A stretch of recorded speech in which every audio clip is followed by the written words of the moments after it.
Hi everyone, Erica here with Fibers and Floss Canada. Hi, Samantha here, the Huga Stitcher. Thanks We're so much for back. joining us. Yeah, we're going to do part 2 today. If you've missed part 1, definitely go back and have a peek.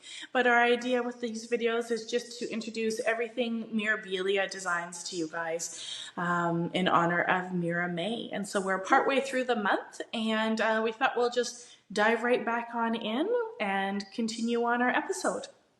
Yeah. So for the flosses, for DMC floss and specialty flosses, there's so many different ways that we can store them, right? Stitchers have all different methods. What method do you like to use, Sam? Well, I have been using Flossaway bags since the beginning of time. I've been stitching. Yeah. And I do want to say I do enjoy, kitting up a project and, putting it all together, putting it on a ring, and like it's part of my kit up process, right? Getting it ready, picking out the fabric, that sort of thing. So I enjoy the Flossaway bag. But now that it's like this many years in, I don't even know, 25 plus years of stitching, I have come to the point where I'm working on more than one pattern at a time. Back in the day, it was like I worked on one project, had one floss away bag, and then I had my master set, right? And now I'm starting to I need help. Like I've got floss You have away a problem. bags in every, project bag. I've got bins that have all of my Mirabilias and all of the floss away bags. And I'm like tempted. I'm tempted to like pull them all back into my master set and work off my master set. Is that crazy? Like, Yeah. it's kind of It's nuts. definitely a problem to have, right? Yeah. The struggle is real. I don't know. No, I don't like that idea. I do No. like to have my set with the project that I'm working on.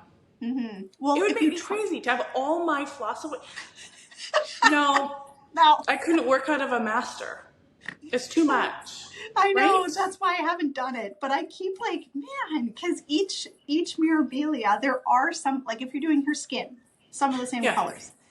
Some of the colors are like her hair color. Some of them are in the same one, that sort of thing. So I have multiple skeins in multiple projects. That part's getting out of hand. But at the end of the day, you're right. Like you need to have your set put together in whether it's in a project bag or a container or anything. And, now you have those colors. That's the dye lot of those colors. Like, you never are changing later on.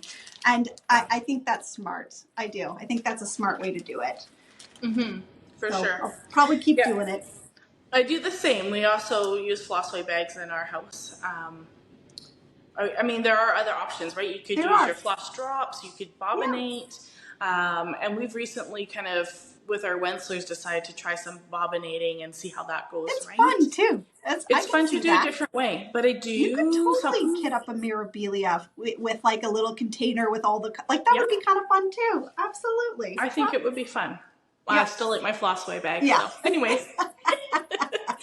The other thing that I think is a helpful hint, and just in general for all cross stitchers, is having an app on your phone that allows you to log what floss you have, right? So I use Cross Floss or X Floss, whatever you want, and it's a free one, and it has like other flosses too. It's not just DMC. There's quite a variety of different ones you can log. Cool. But I find that quite helpful when I'm trying to kit something up so I don't have to physically pull everything out. Because like you say, I may pull out my master set and say, I don't have, 754. And I think, no, I know I have color. Yeah. multiple ones of that. So it's just, do I buy another new skein of that or do I not? And do I do I figure out which project that's in and move that into my current ring that I'm using? Yeah. So Sometimes there's some options there. Yeah, sometimes what I'll do, if I have a full skein with a project and I look at the project, I'm like, I'm not using a full skein on that. I will pull out half of it and put that in a new floss away bag for the other project. I do that sometimes, just so that I have that two separate, I've divided it in half, Yeah. So, side question here. We weren't planning on talking about this, but out of curiosity, how many lengths do you use when you stitch? So if you're going to put a length of floss on your needle, Yeah. So if you're doing a loop start, how many, when I say lengths, you guys know what I'm talking about, I right? know So what you mean. Well, how many, you I pull call them out and you can feel pulls. that little like, Yeah. I pull, like, when yeah, you're holding your DMC, I pull it 4 times if I'm going to do the loop start. yeah. Like full times. If I'm doing 2 strands and then I only pull it twice. Okay. Does that Yeah. make sense? Half of Yeah. it. Yeah. Yeah, That's a comfort absolutely. for me. Yeah. Okay. Yeah, I was watching some videos this weekend. Some people are pulling up to 6 lengths. Whoa, that's And I too was long. like, I feel that's really long. Yeah. But I mean, your arm would just be like, right? I mean, you get like rotator issues in my elbow and my Yeah. shoulder, right? I find But that if it's too long, that's when I get knots. I'll be stitching yeah, away and get a knot, it you know? twists And and yeah, but it yeah, still happens when I do the 4. Like I'll sometimes, and I'm doing the loop start, it still happens. I get a knot here and there. But yeah, if it's any longer than that, it's just like knots all the time. yeah. Oh, for sure. Yeah. Okay, so we're gonna cut to a video here. Just talking a little bit about some floss. We'll be right Sure. back. Okay, here's a ton of floss away bags. Over the course of years, I don't know, I guess I used to only use floss away bags and things just kind of accumulated. So I do have, and I don't know why they are in this order, and perhaps I should reorder. I have a small ring that has some of the newer numbers on it. So we're looking at smaller numbers, white, and then like this one here is 115, and it will go all the way up to 400 here. Then after that one, I do have a 400 to 900, and that is this one here. And some of these flosses are very old, and some of them are brand new. So when I kit up a Mirabilia, we'll definitely talk about how we make sure our flosses are new and not some of our older flosses. Some of the older flosses do change color over time. And then I have a ring of 900 all the way to the end in the 3800s there. Lastly, I have another ring of just some specialty flosses, mainly watercolors that I'm using for Mirabilias, and a couple like whispers and stuff like that.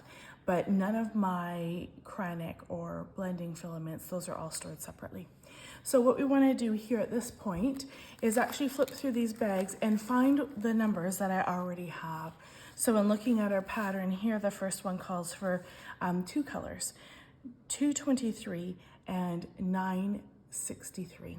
And so I have saved the time, and I've actually gone through already and collected all the colors that I already do have. And that is going to be all of these bags right here. In addition to that, I've taken out some new floss away bags, and we can look at organizing our floss.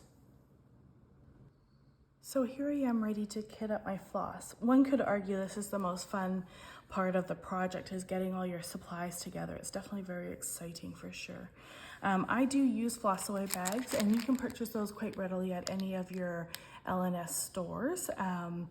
I try and reuse, I do reuse any of my old ones, but inevitably all new stitches need some new ones.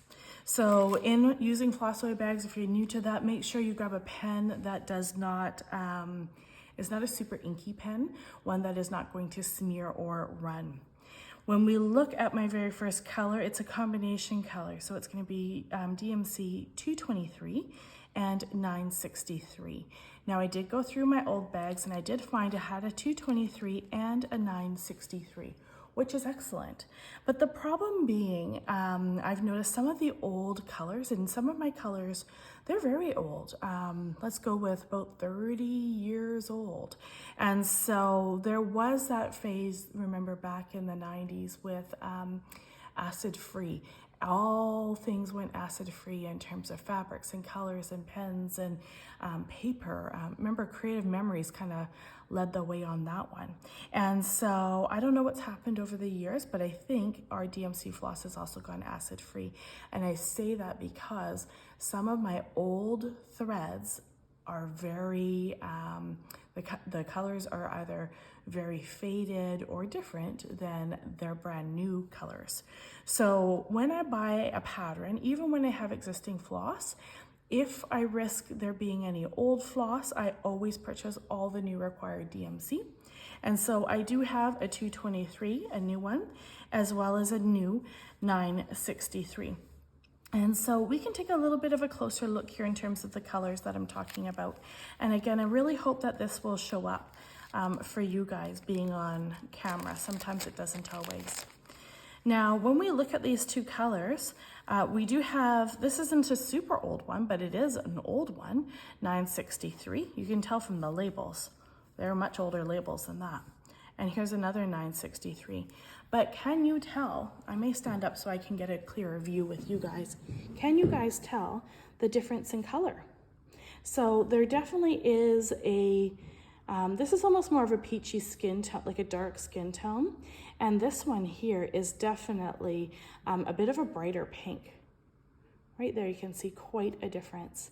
So between the two, you know, if they're identical, I'm gonna keep them and I'll use the older one first. But in this situation, I look at this 963 and it is out of here, it's gone. And I know that the new color I'm going to be using is going to be exactly what I need. So I'm gonna pop that one in the bag. And we can have a quick look as well at 223 and see if there's any difference. I've got a couple skeins in here, it looks like. And so to me, those skeins are identical in terms of color. On camera, this one looks a little bit different, but in person, they're identical there. Okay, and then if I take the new skein, how does that fit in? It looks really good to me.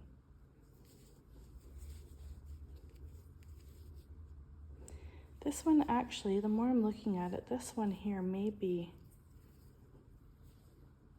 sometimes you have to have a real good close look at this and just how the light's catching, you know? I question if this one might be a little bit darker. Do you guys see that? I think this one's a little bit darker than that one. And then when I look at this one,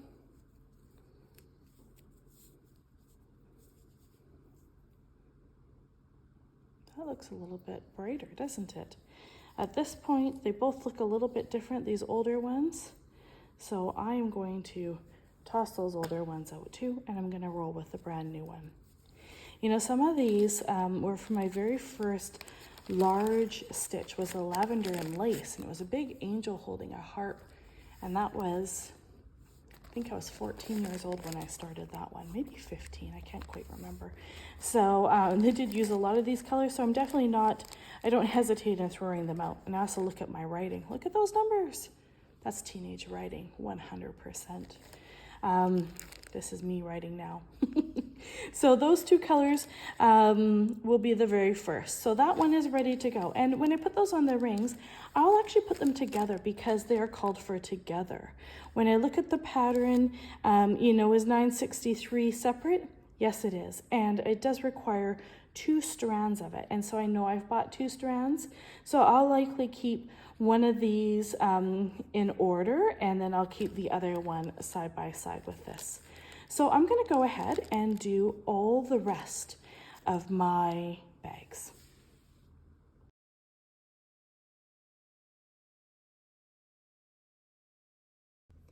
Now this used to catch me by surprise. I'm done all of my floss. I've got them all in the Flossaway bags here, which is excellent. And I look down and I see I have 1 extra floss. And so, you know, sometimes you forget what you've ordered when you've ordered floss. Oh, sometimes not. Now, one thing I wanted to point out with Mirabilia patterns is that sometimes floss is a bit sneaky. If we look down here, you know, I've got number 356 and I look here, 356 is not here. But when I look at the actual pattern, it does say down here, additional floss needed for backstitch, DMC 356.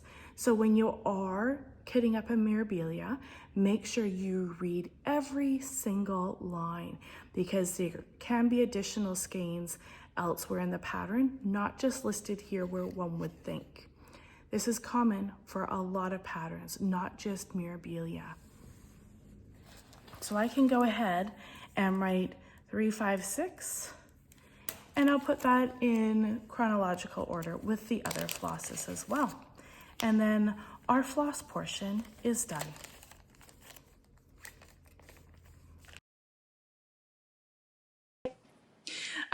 Beading and, specialty flosses is kind of the next topic. For beading, I think, we used to always, Sam, Matt, and I were the same, where we would take our little mill hill container and pop it in a floss away bag and throw it on the ring. Yeah. And I still have some that are kitted that way, but Me Sam, too. you turned me on to the Art Dot containers, right? And I Yeah. can see yours on your shelf behind you Yeah, I there. love it. This was my Yeah, plan all along. Like, I was like, I want awesome. to have a shelf where I can see my things, right? And walk into the room and be like, oh, beads and sparkle.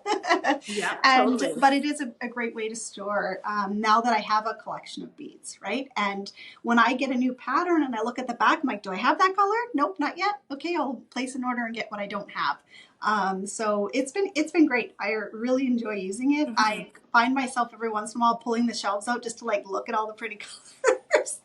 Yeah. I'm thinking I might even do my charms, like my treasures, one day, because I have Oh, yeah. a lot of those too. I haven't done that yet, but I think I might need to get a couple more, and Yeah. that I can store my treasures in one day. And they So, all attach on the sides too, right? Like you yep, have 4 and I have 6. And so I have mine stacked yep, vertically, yep. and they can mount to the wall and they're They cool. could.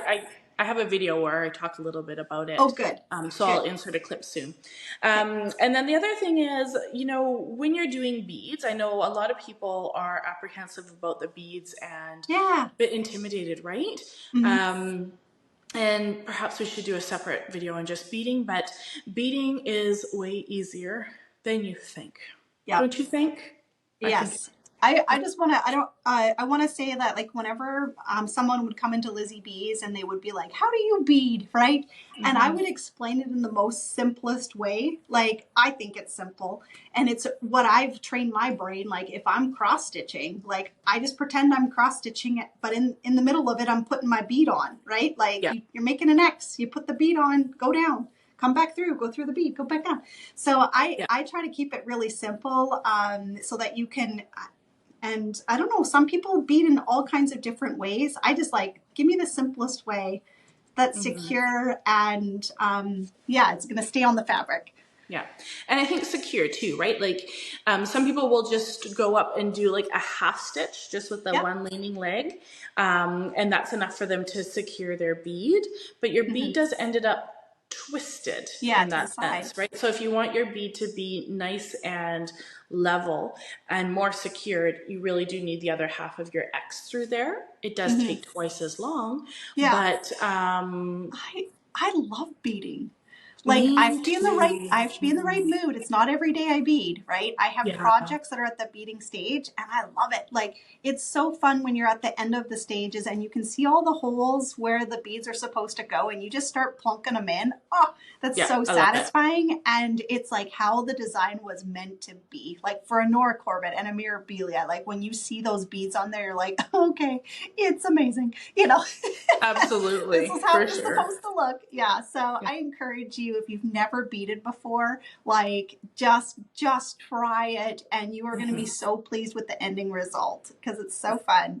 Yeah. It's so fun. And I think too that, and I think you might do this as well, but if I have, let's say 4 beads in a row, I'll put them all in one at a time, right? Yeah. And then when I'm done, I will come up and I will go through all 4 and back down, like do a really stretched out X. Yeah, you So I'm taught still me going that. up all the way through, and then I come down and I go back up, opposite direction, all the way through. And then you'll end up with a nice uniform row of Yeah. beads. They I'm won't going to be all grab like, something. I want to show you. they won't be all crazy, right? Erica taught me that trick. When I stitched this one here, this is Violet, in the center of her dress. Can you see the beads? Yeah. Right in the center of her dress, right here. It is like a patch of all in a row, perfectly lined. I stitched each one individually, like you said, and then threaded through. And it's like, that ain't going nowhere. And it lays so perfect, so flat. It looks amazing. And you better hope you have the right size fabric for that. That's true too. Yeah, Right? that's true. Because if you That's did a true. 36 count fabric, those beads aren't going to work. No, yeah. But I remember stitching that and just being like so satisfied, like, oh yeah, Yeah. it's fitting perfectly where the X's are meant to go. And everything's laying perfectly flat. I loved this is my favorite piece that I've ever beaded. Like this was a really She fun has some stitch. fun embellishments there. Yeah, beautiful. I know my daughter just did one of the new, is she calling it the horoscope one or what? She did Yeah, her Zodiac. zodiac. She did her zodiac sign, and so hers has these fish, and the fish are all beaded, Oh right. Yeah. and all on her own. She beads the same way as Samantha and I. You know, she got the beads going, and then in the tail of the fish, she decided to only do a half cross Mm-hmm. because she wanted the bead to change like the Movement. position to show movement in the stitch. And I thought, oh, so smart, right? So Brilliant. there's different ways depending on what part you're stitching that you may want to change how you're beading. Good point. And then we use beading needles as well, but I've Yep. heard 28 count is fine for beading as long as you're not using any of the petite beads. But beading needles they're cheap enough, right? Like you could just Yeah. throw them on an order. I actually had a question on my floss tube recently. They were like, should I be buying the petite color? Like, how petite beads, sometimes they have matching color, but in the smaller size. Yeah. They thought they needed to purchase petite beads so that it'll fit on the fabric. And I was like, I've heard people mention this before and I've never run into As opposed to what? The regular? Yeah. Like the antique glass or whatever? Yeah. And they were using a regular count? Like it didn't change their count? I don't know. And I think that's a lot of because there's been chitter chatter or people, talking about using petite beads instead of the regular size. So people are worried that, if they were to stitch on a 30, right, they're worried that that's the most common thing I hear people talk about is they're worried that the bead's not going to fit on the fabric. So people suggest if you're worried about that to buy the petite color instead of the bigger size. I just want to say that I've never had that problem. I just find that if it calls for a petite bead, I'll get the petite bead. Yeah. But if it's, I just stick to 32 count, linen and whatever the called for is. Yeah. If you're worried about that, if you're okay with trying the called for fabric, I've never had that problem. Yeah. Never. I think I'd be more inclined to size up to the 28 count fabric over changing the bead. Because the petite beads, they are much smaller and they're so I think tiny. It would really change the effect of your overall stitch when it's done. I don't think I'd recommend that. Yeah, but, no. I mean, to each their own, right? Some people may prefer that. Yeah. That's true. Yeah, I would worry that when you're filling it, not when it's out on the fabric and you're doing stars on the fabric or something like that, that wouldn't matter. But if you're doing a dress and you're filling in those spots, the petite bead's not going to fill up that space. You're going to have fabric showing, right? It could just disappear too, depending on which color you're using, right? Yeah. Yeah. But I should say I've never tried a 28 count hand dyed fabric, right? So here's kind of where I've never tried that. Maybe that's what you do. I don't know. But I just know from my experience with working with witch out fabric and working with linen, I stick to exactly what's on the pattern and it's never steered me wrong. Yeah. Yeah. I have a picture of this plus fabric. That's a 28 count. And I did count it out because I was like, it just seems so tight, Yeah. And it did count out to what would be a 34 count fabric for sure. So yeah, I mean, I would definitely size up to a 28 instead of a 32 if you thought, but I mean, you could always order one of each and just see what you thought before you ordered all of the packs. One pack of beads is usually $3 unless you're doing some of the discontinued ones that are harder to find. Yeah, good thought. Yeah. And then for beading, so a lot of people ask, when do you bead? Are you beading as you're stitching? And I don't. I have, but I don't. I don't anymore. Yeah. Well, back when I first started, it's you finish the wing and you're like, ooh, let's do the cryneck and let's do the beads, right? You had just get too excited. In. Yeah, get excited. And we should say that when I first started stitching Mirabilias, I stitched everything in hand. So I didn't have to worry about hoops and stuff like that. I would just, stitch it how I wanted to do it. And now that I'm using a Q-snap, I tend to say, let's save the beading for the end. Yeah. And that's okay. Yeah. Mm-hmm. The other thing is too, so I just finished Tree of Hope, which is something that we started together like in 2014 or something, right? Yeah. And I got really discouraged over a change I had made in the pattern and tucked it away for many years. But before I tucked it away, I was kind of like, I didn't want to stitch any more of the skin. I decided to do 1/1 skin. I was stuck on it, forget it. I'm moving on. And I started beading. I don't know why, but I started beading, and I beaded everything I could bead as far as I had done my cross stitch. And then so now recently I've picked it up and I finished the project. So a couple of things I encountered, of course, putting it on a frame, obviously it was a huge problem because the beads were in the way, and you don't want to crush your bead, you don't want to stretch your frame, you don't want it to pull. And then also ironing. I like to iron my project, and I can't iron when I have beaded because depending on what you're using to attach your beads with, you can melt that thread. Yeah. And then what do, right? Plus you can't get a really good iron because you have to lay down layers of towel and then beads down, and it's a quick iron on the back side. So I personally beading for last, and it's really like the dressing it up, it really just comes to life, and it's so beautiful, right? Yeah. Yeah. So true. And for flosses, people talk about what type of floss to attach. And I know that some people use just one strand of this similar color in the area they're already working. But there's also like floss for just beading that comes in black and white commonly. And then you can sometimes find some colors. But Samantha and I, we use something different, don't we? Yeah. What do we use? We use our favorite, invisible. our love to hate. Invisible floss. I remember when you first introduced me to this, I was like, yeah, I still have it. Yeah. And I've had this for decades. The same spool. Yeah. Same it's spool. 1,500 yards on this sucker, and it's 100% nylon, Wonder Invisible thread. We got it at a quilting shop, right? Yep. But it's got a little bit of like a stretch to it too. And so you just have to be cognizant of that, I think. And that's why I like to bead in a frame, because I think if I was to bead strictly in hand, things could go sideways a little bit, maybe. Yeah, I kind of go back and forth with it. I haven't beaded in a Q-snap yet. I tend to stitch a bead in hand, and like you had mentioned, the little bit of a stretch. You're beading in hand? Yeah.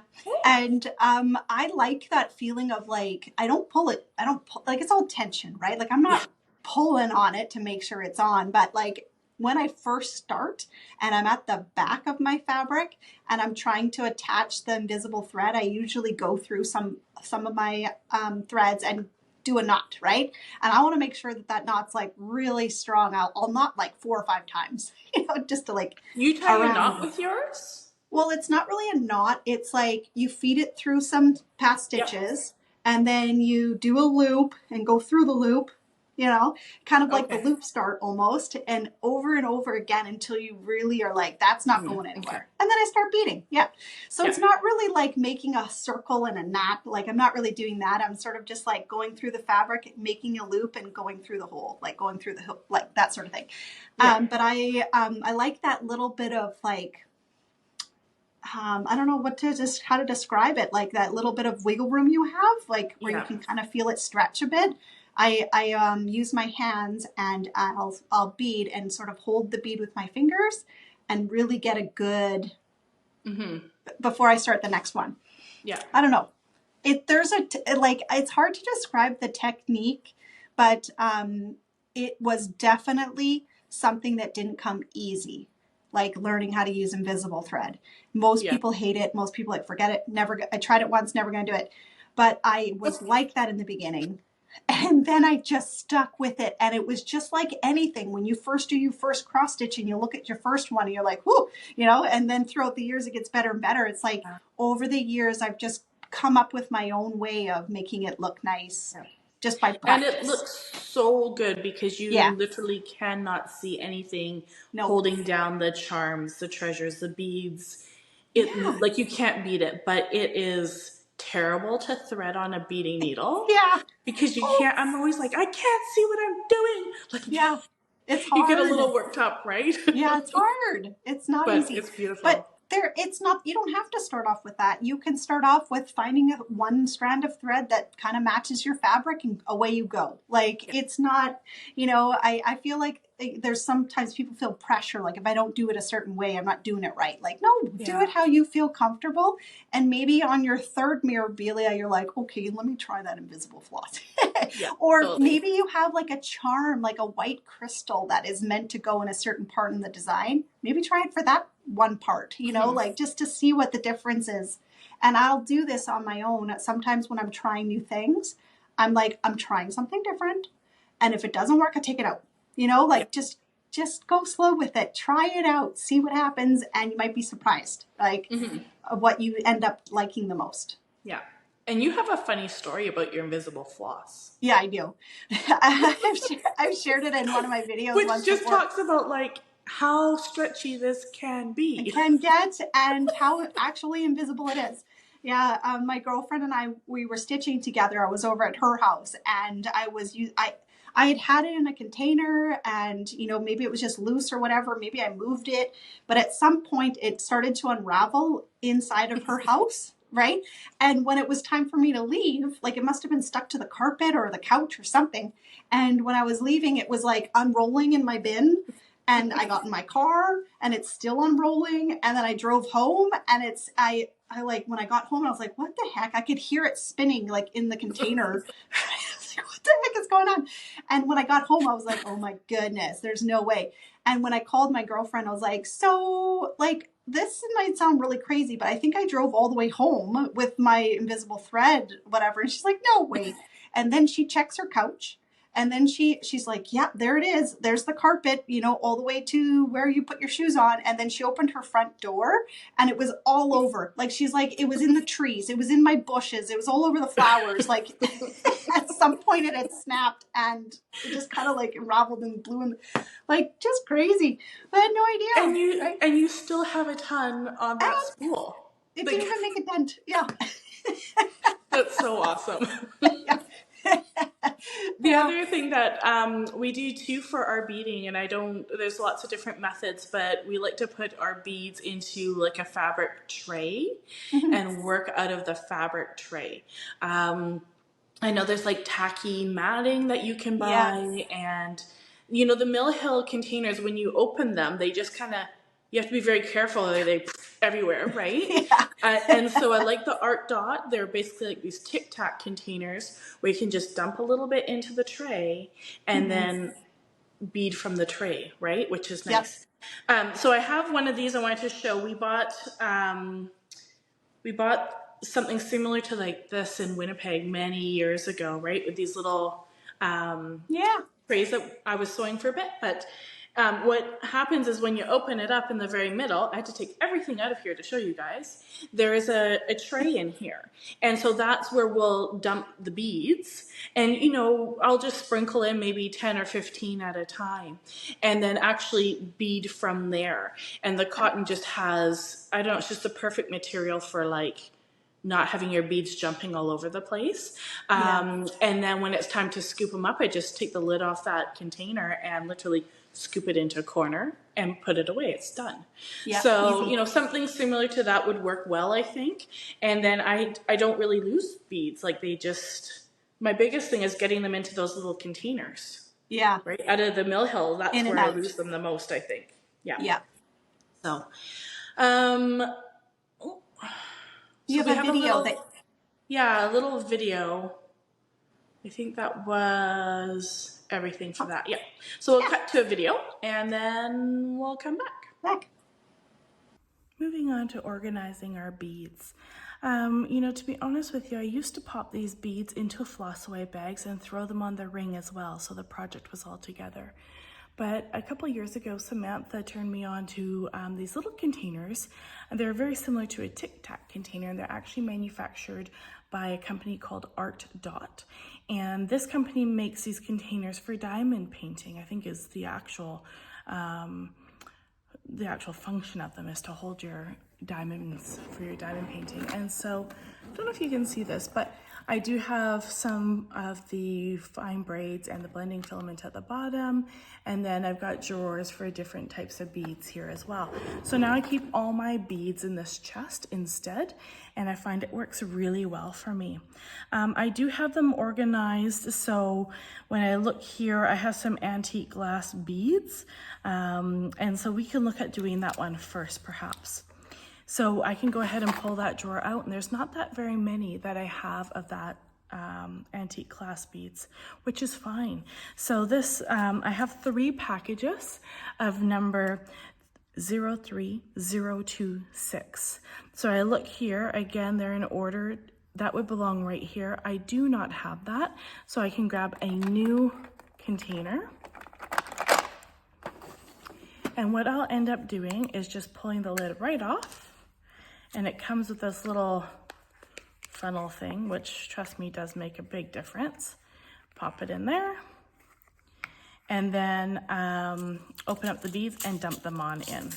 Now, with Mill Hill beads, if you're not familiar with these things, when you open it up with this plastic, they love to they bounce all over the place and you'll lose them in a hot second. So hold them very firmly. I like to keep the package closed as I release the tape on both sides. So it's open, it's ready to be popped open there. I don't know if you can see that.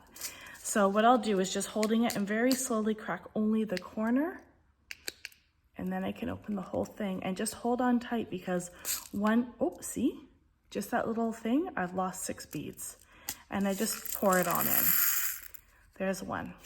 Now, because I have multiple of the same ones, I can pour them all in together.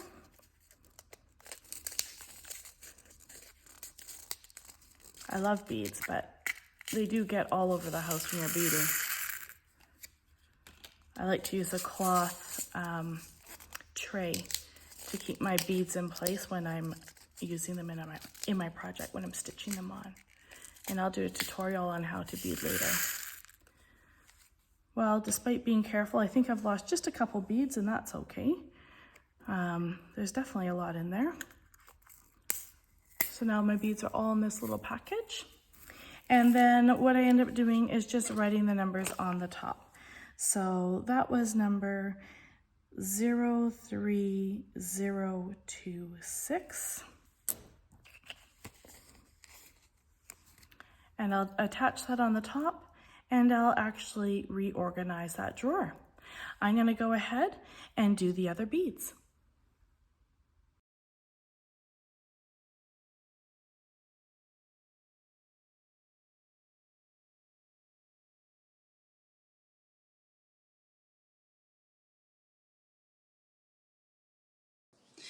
All right, so the last thing that we really need as part of our kit for Mirabilia are any of the blending filaments, the braids, the cords, whisper, any of the specialty flosses. Yeah. And so I don't think we really need to talk a ton about that. They're pretty straightforward, right? Yeah. Everyone's storage is a little bit different. And so Sam, now that you have your rack in the back there, are you like taking from there as you need it, or are you keeping it in a floss away bag on your ring for the project, or how are you working it now? Most of mine I had in floss away bags with my kit.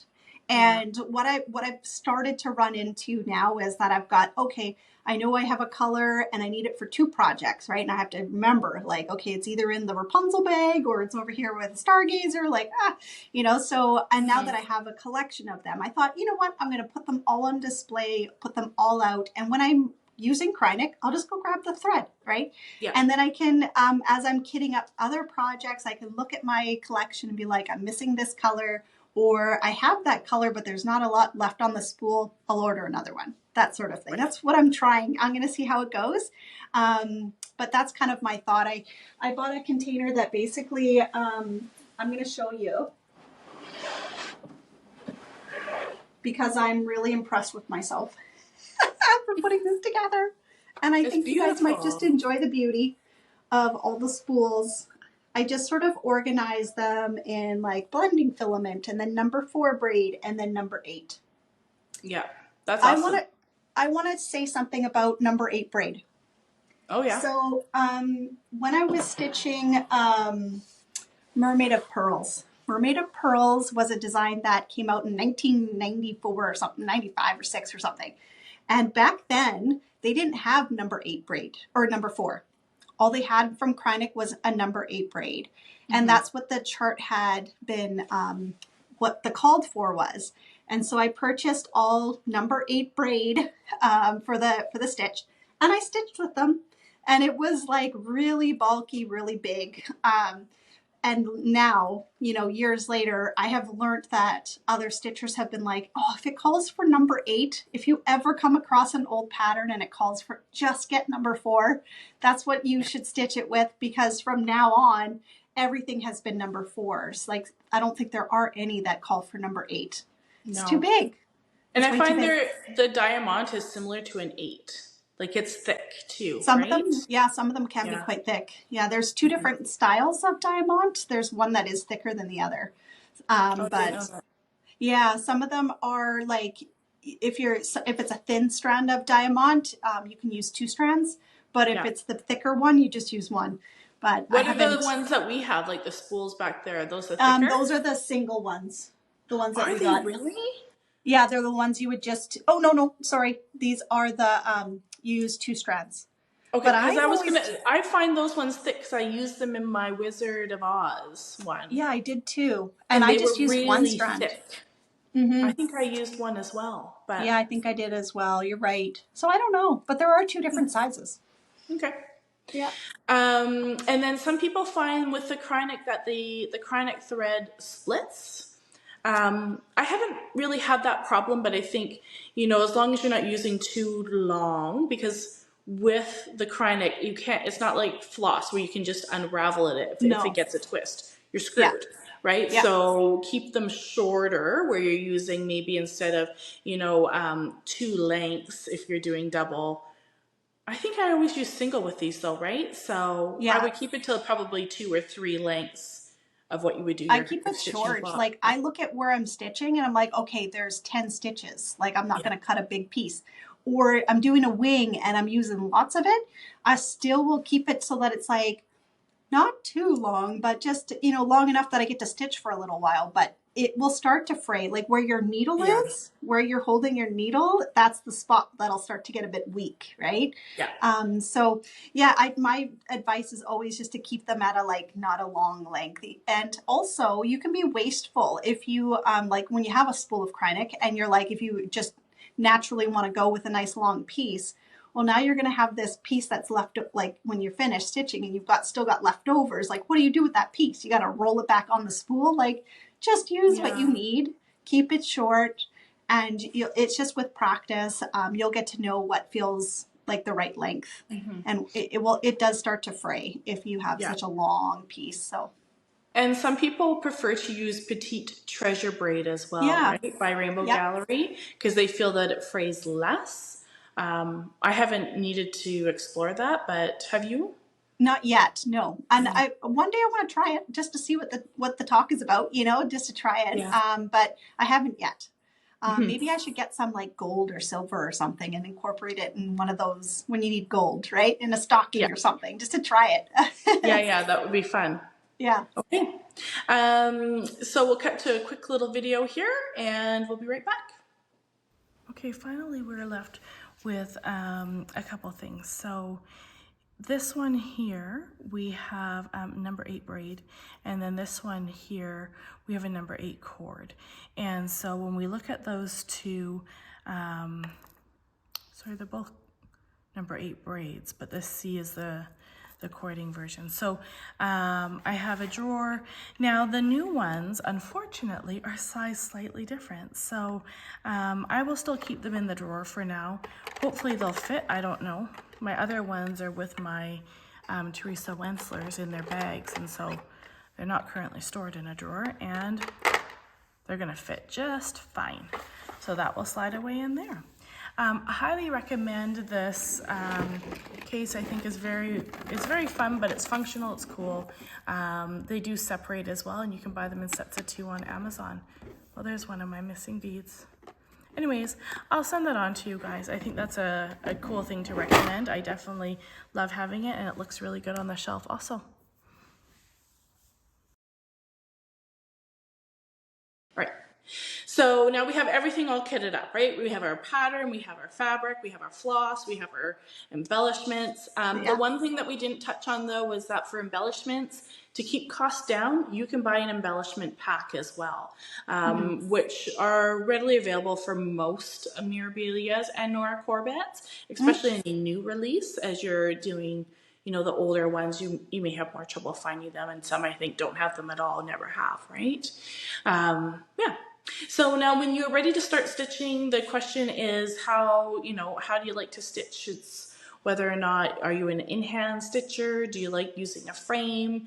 I know that you and I, Sam, Mirabilia, typically we always are stitching in hand. It's kind of a comfort stitch for us. Yeah. But have you been stitching anything in your Q-snap now that you've got your Lowry stand? And yeah, that's what's happened to me. Like for me, stitching a Mirabilia has been comfort, like just to hold it in my hand. And it's that quick, like I find stitching in hand is quite fast. And when you have those blocks of colors, it's just the most enjoyable to do. Yeah. And I love the speed that I can like finish a Mirabilia in if I stitch that way. However, now that I have a new stand that I got for Christmas, like the Lowry stand, I've been using a Q-snap, and I'm just enjoying the Q-snap, not having to hold something, you know, it's just, it takes way longer. And I'm also enjoying how the stitching looks. Like I'm finding that when I'm stitching on a witch out fabric in the Q-snap, I'm like, wow, like my stitching looks incredible. It's so much like neater and tidier than it used to look. Don't have any complaints about my older stitches that were stitched in hand. I still think that at the ending result looked beautiful, and that was just from years of experience, that tension and all the things. I'm still happy with them, but I'm enjoying the Q-snap and the frame option. Yeah. Something that I want to try though, I do want to try one day the scroll frame, like where you get the bigger bar, like you put the whole thing on, and I've never experienced that, and I would like to try that one day. So I like to, you know, it's okay to have a way that you're comfortable with, but then also to try new things. Yeah, for sure. What about you? Well, same situation, right? Always in hand. And for me, I talked about this in one of my other floss tubes where I'm just really dying for some comfort stitching, right? I've been doing a lot of Wenslers, and there's some confetti, and I'm really craving a nice big block to stitch at a time, you know? And so that's why for my birthday start, I had picked Fairy Idol, and I started stitching her, and I was absolutely frustrated, to be honest, because I chose a darker fabric, and the white, white thread on the dark fabric, you can see some of the fabric coming through a little bit. I was getting a little frustrated, so I popped it on my Q-snap, put it in my frame, and it looks a bit better. But I haven't taken it out of the frame yet, but I'm yearning to. Like, I want to pop it out, hold it in hand. I like the sewing method as opposed to, you know, the stab and poke, right?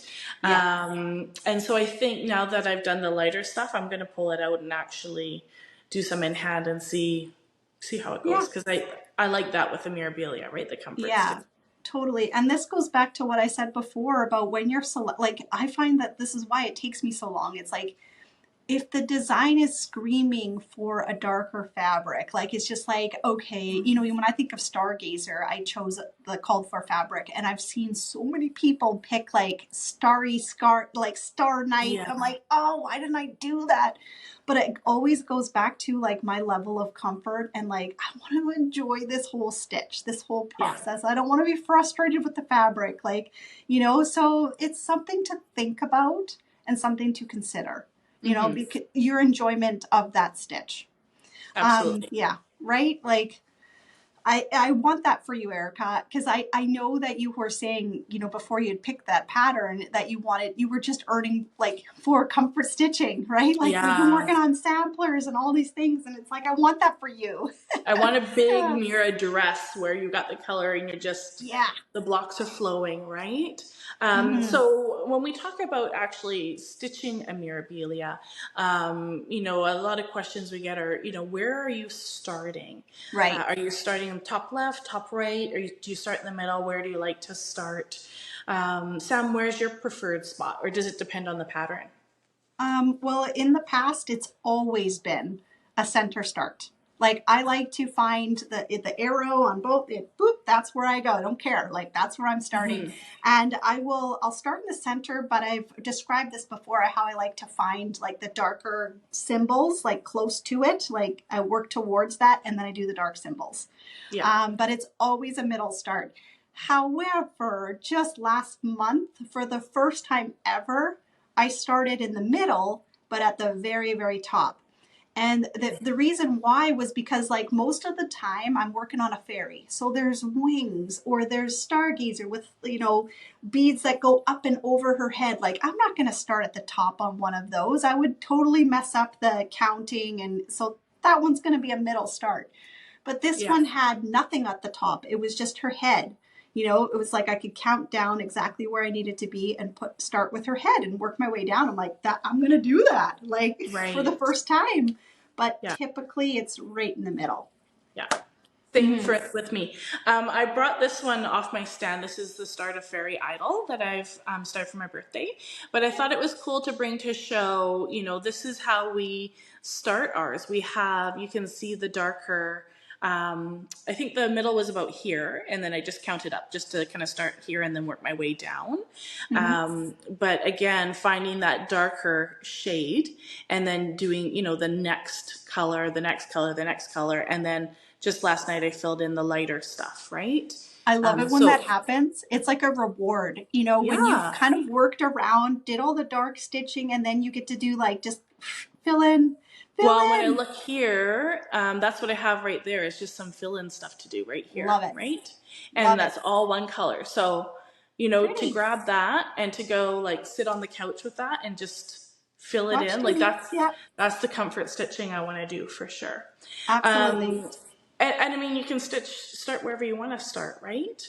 And some Sure. of the patterns too have, you know, some are really, really big pieces of paper that you fold out, and other ones there's pattern on the front and on the back. So a lot of people will kind of start at that middle and work their way down, flip the paper, work their way up, right? Yeah. One trick that we have learned as well is that some people, just the way your brain works, it's difficult to work up. It seems like you're going backwards and it's going the wrong direction. And then if you have to stitch a, you know, I don't know how to describe it, but you know, like I stitch like I come up on my left and go down on my right, and my stitches all go that direction. And when that happens and I need to go up, you know, 5 stitches in a row, they're all stacked. And Yeah. then you can't start there because you've ended there on the bottom row. And so what some people will do is take their pattern and actually turn it upside down. And if you turn it upside down, you're then stitching from the middle down again. Your stitches will still be in the same direction. I promise you, it won't look completely different. But you know, you eliminate that like That block. mind block of I'm working up. How am I doing? It doesn't work, right? But it also works with stacking those stitches as well. You don't have to worry about that. It flows much nicer. So Yeah. there is that option too. And I remember you, when you were trying to figure that out, you were like, what? What? This isn't going to Yeah. work. And then it worked and you were so shocked, right? That was That it one of works those then. moments I shared with you where it's like, I'm just going to try something. I've been thinking about it for a while. I'm just going to try and see what happens. And if it's terrible, I'll take it out, right? Yeah. And I did that with my mermaid up above here because I had stitched the tail and then I had to work like up and do her skin and her hair. And I was like, oh my gosh, I'm never going to. And I was like, what would happen if I turned my pattern upside down and my cross stitch up? Like, would the stitches still lay the same way? They did, and that's how I stitched the whole second half of the mermaid was upside down. I just couldn't believe it. right? But like it was, I don't know. It's just something that like it took a while for me to like get up the courage to try it. And then I did, Right. and I was so happy. Like now I can do that anytime if I needed to, if I wanted to, if something was challenging because I was working up, I could just flip it. Right. Yeah, Yeah. that's awesome. The other thing too that some people change with Mirabilia patterns and Nora Corbett patterns are changing how the skin is stitched. So some people Right. will stitch 1/1 instead of 2/2. And Mm-hmm. I remember quite vividly, Sam, when you had told me, "Have you ever seen this?" And I was like, "No, these people are crazy." And we were working on Tree of Hope, Yeah. and you were like, "You should try it." And I was like, "Okay." No problem. I'll try it in hand. It'll be fine. Yeah. And it was horrendous. Like that was the deciding factor of me putting that project away for like 9 years. I couldn't. And I had started and I had done a good chunk and then I tried to pick it out. But if you try to pick out, it's so small. I was like, what am I going to do? Am I going to throw this whole thing out? What do I do? And so I'm going to do a separate tutorial on how to bead or how to stitch 1/1 on a Mirabilia Mm-hmm. and convert it. But I wanted to show a couple of things. So this was the one that we had, the recommendation had come to me when I was stitching this one. And you can tell, I'll show a close up in a second, but this was the first girl that I had stitched, and this is the one I have just stitched now. This one was stitched in hand, and then when I went to go do the skin on this girl, I put it in a hoop, which was very challenging because I had all these beads Mm-hmm. here, right? So I was working with like a 4-inch hoop just to stretch it to get the lay of the stitches right. So I don't know, I might have to put some pictures in, but this is girl number 1. I don't know if you can kind of see the stitches are pretty messy. And then if you look over at girl number 2, the stitches are much straighter. And that was with the Mm-hmm. hoop. So I'll put some pictures in just so you can see it. But there's definitely, yeah, I hated it, right? Initially, I think it was absolutely You tried terrible. it though, Erica. I You tried did. it and it was a no-go. I almost threw out the whole pattern. Um, Especially I think I felt really defeated when it was like this wasn't working and then realizing there was a second girl. Roll So to I do. couldn't Yeah. do 1/1 and 2/2 on the other girl. I could not do that. Yeah. You have to have them matching. But now that I just thought, it's fine, I'm just going to do it. It's going to be fine. And I did it. It was way better. I didn't mind it. It's a very, very slow process, but I really actually like the look of it. And in Yeah. my fairy idol, I've stitched her hand holding the bird, and I've done 1/1. 1/1. I know, Wow, but she has Erica. this god awful long arm that comes down in her head, and I'm like, there's a Uh-oh. lot of 1/1 I have to do now. But Well, good for yeah, you so for trying that. yeah, just trying it and seeing how it goes, right? But the 1/1 actually looks so good. I just love that detail. But yeah, definitely, it's a slow stitch when you do that Yeah. part, right? I want to say that when I have seen, like, somebody has a frame piece and you see the skin and it's 1/1, like, wow, it looks beautiful. Like, Yeah. hands down, that's impressive. It looks beautiful.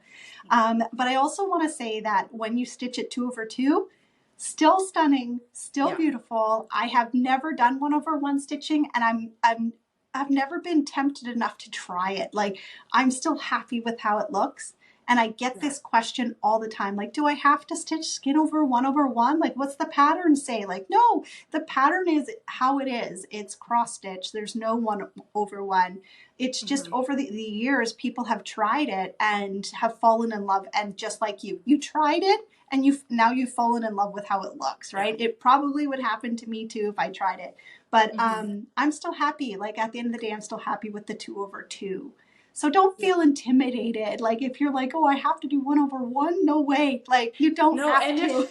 if it's not going to be enjoyable for you, don't Then do it. Like the whole reason why we cross stitch is because it's something we enjoy doing. It's a hobby that's we right. love. It's meditative, and so to take something that is to hold those values, and then I've been there. Where you're Yeah. stitching, thinking, I hate this project. This is so hard. I'm not enjoying this, you know, and you think, what am I doing? So if you think that might be you, just stick with the 2/2. The 2/2 is beautiful. It looks fabulous, right? Yeah. So do what feels good for you, because at the end of the day, it's your project, right? Yeah. So, yeah. What else do we have to talk about? Kind of trusting the process, I think, on Amira. Yes, trust the process. Yeah, some people talk too about, you know, not liking certain colors. They think, you know, there's a lot of browns in a lot of the Mirabilias. They don't understand why this color is chosen. This can't, you know, it's not going to look good. You know, you'll watch the interviews with Nora Corbett, and she says, just trust the process. Those dark colors are there because it gives the contrast and it allows colors to pop off the fabric. It gives shadow. It allows for movement. You know, so if you're ever having any doubts, just stick with it. Trust the process, because when it's done, they are gorgeous pieces that, you know, you have to see them in person. The pictures, the floss tubes, they don't do it justice, right? Nope.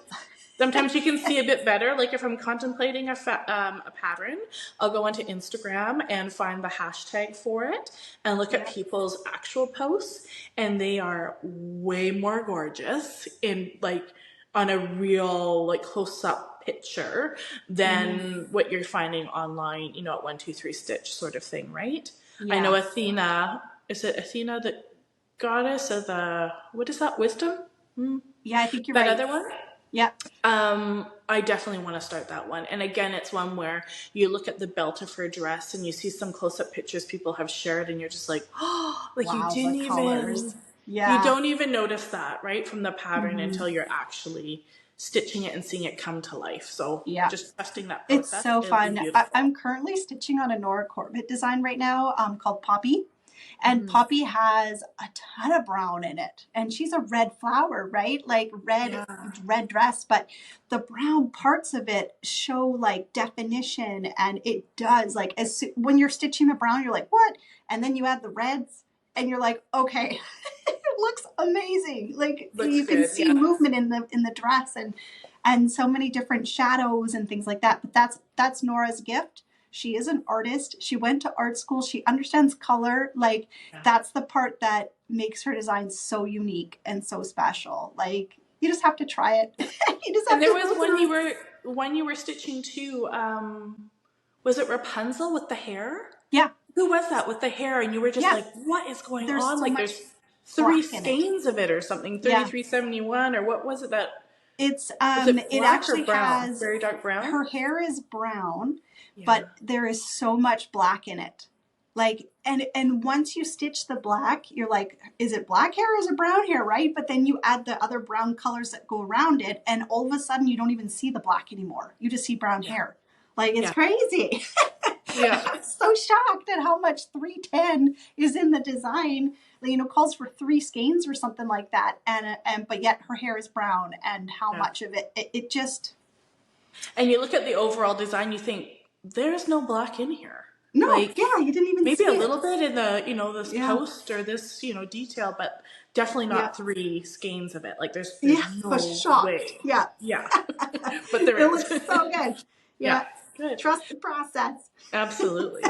Well, I hope you guys really enjoyed this video. I hope that, you know, at the end of the day, we just hope to share some information and make things a bit easier for you and encourage you just to dive right in. You know, there's so many good options. And I think once you start stitching her designs, you won't stop. Like they are just...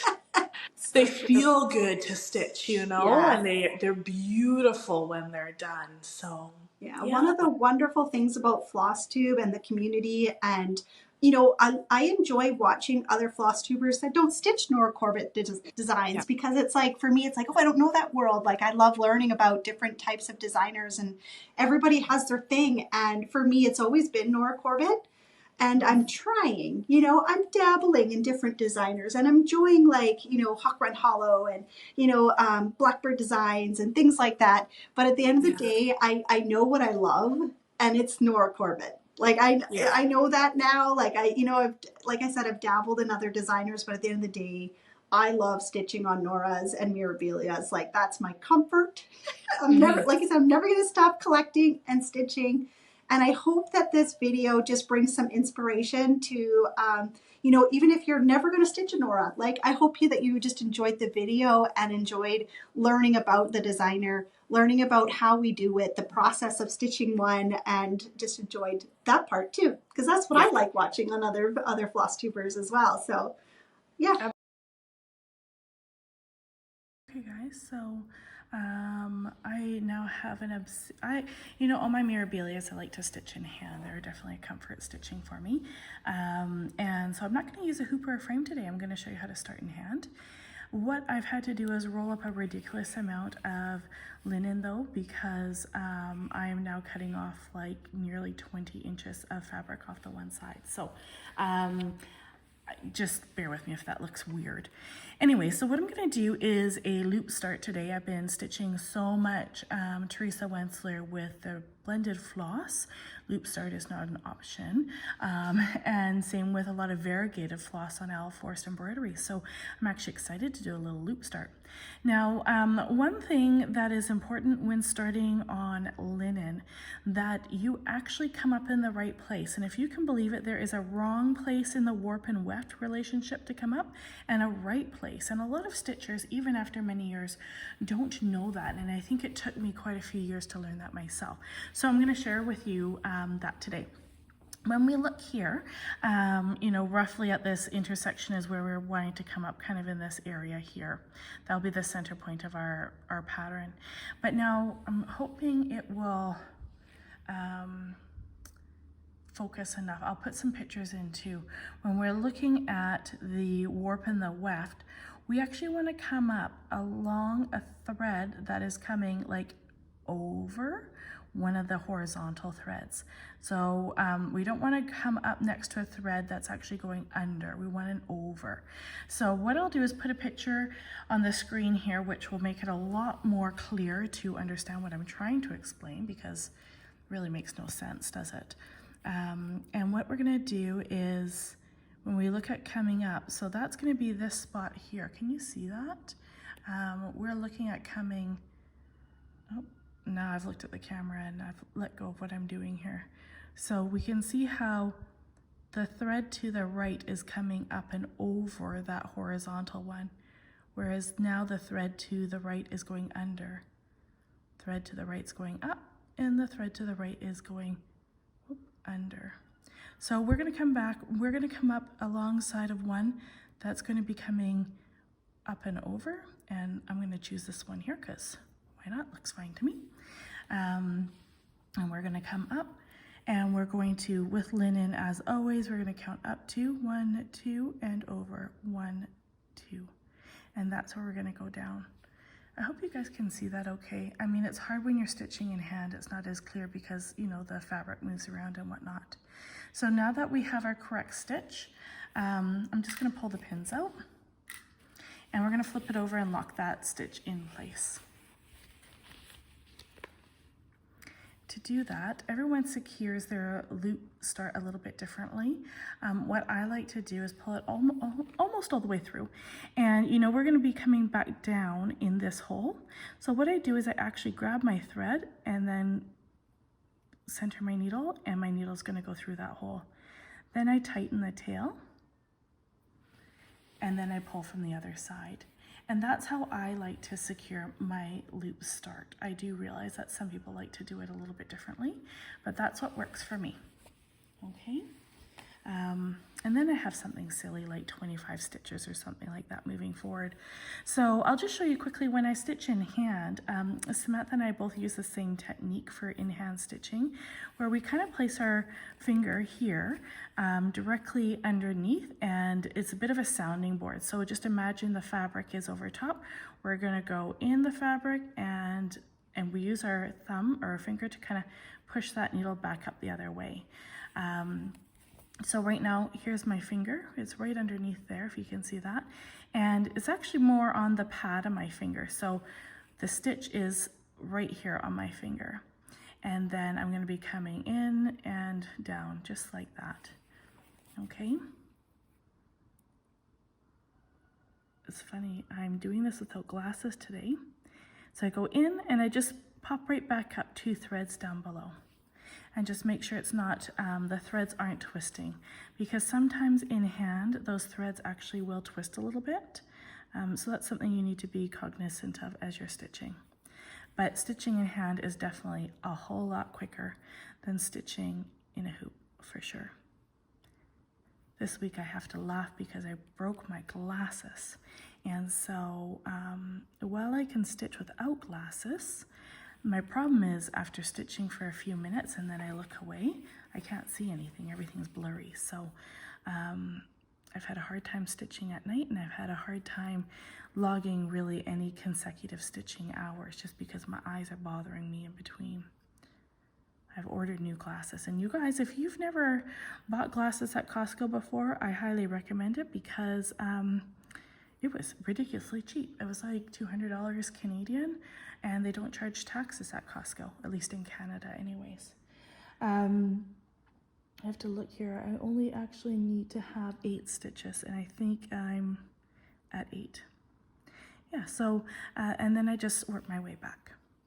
Just because this is a solid thread, it's not variegated at all, which is nice. I love variegated threads, but you have to be quite aware of your stitches, your placement, and how that variegation is showing up in the design. It's more thinking than a Mirabilia, and that's the thing why I was really having an itch to stitch a Mirabilia, is because I just really wanted that comfort stitching where I don't have to think too much. Okay. So there's my first line of stitches. It's funny because I've been stitching everything in frame, and I'm thinking these look rather messy. I don't know. I really don't want to stitch this in frame. I've got some decisions to make. But anyways, there you have it. That's how I tend to kit up a Mirabilia. That's how I tend to start my stitches when I'm stitching in hand. And yeah, you guys will definitely see a lot more of this stitch. I'm excited to get it going. Hopefully you found some of this helpful. We'll flip back to the video with Samantha and I. Well, thanks so much for joining. We really hope you guys enjoy Mira May and that we've enabled you to try something new. Yeah. All right. Take care, everyone. Thanks so much. Thank you. Bye.